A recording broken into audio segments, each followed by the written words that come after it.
உடம்பு சரியில்லாமல் இருந்து வந்தேன். ஓமந்தில் பார்த்தேன். அவங்க ஹாஸ்பிட்டலில் வலிக்குது சொன்னேன் நான். அதுக்கப்புறம் நான் ஃபோனில் பார்த்து இங்கே நேரில் வந்தேன். இங்கே வந்தாங்க ஹாஸ்பிட்டல் சொன்னாங்க, இந்த ஹாஸ்பிட்டலில் போய் பாரு. ஃபஸ்ட் டைம் போட்டது நல்லா சுமாராக இருக்குது. இப்போ கொஞ்சம் வலி இருக்குது, கொஞ்சம் குறைஞ்சிக்குது வீக்கலாம். அதான் கொஞ்சம் தெரியுமா. ஸ்டார்டிங் உங்களுக்கு எந்த பிரச்சனை எங்கே வந்தது உடம்புல?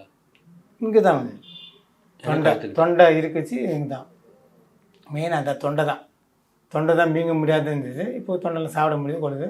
இன்னுக்குள்ளே வலிக்குது. இப்போது ஃபஸ்ட்டு இந்தமாரி கொஞ்சம் வலி இருக்குது. தொண்டை வறண்டு போகுது, மெயினாக வறண்டு தான் போகுது. அதுதான் மெயினாக இருக்குது. அப்புறம் ஓமந்தில் போய் பார்த்து அங்கே பதில் கொடுத்து அவங்க வந்து சரி நம்ம எங்கள் ஓனர் என்ன பண்ணால் இது ஃபோனில் பார்த்து ஒரு அது வானா சொல்லிட்டு அவங்க நாள் ஆகும், 1.5 மாதம் 2 மாதம் டியூப் வழியாக கொடுக்கணும் சாப்பாடெலாம் சொன்ன வந்து நான் வானான்ட்டேன். அவனால் நம்ம தாங்க முடியாது. நம்ம பொழுது அன்றாட பொழுப்பு, நம்ம மாத சம்பளம் வாங்கலாம், அன்றாட பொழுப்பு போனால் தான் உண்டு, போகலன்னா இல்லை. அப்படி இருக்கும்போது நம்ம என்ன படுக்க முடியுமா?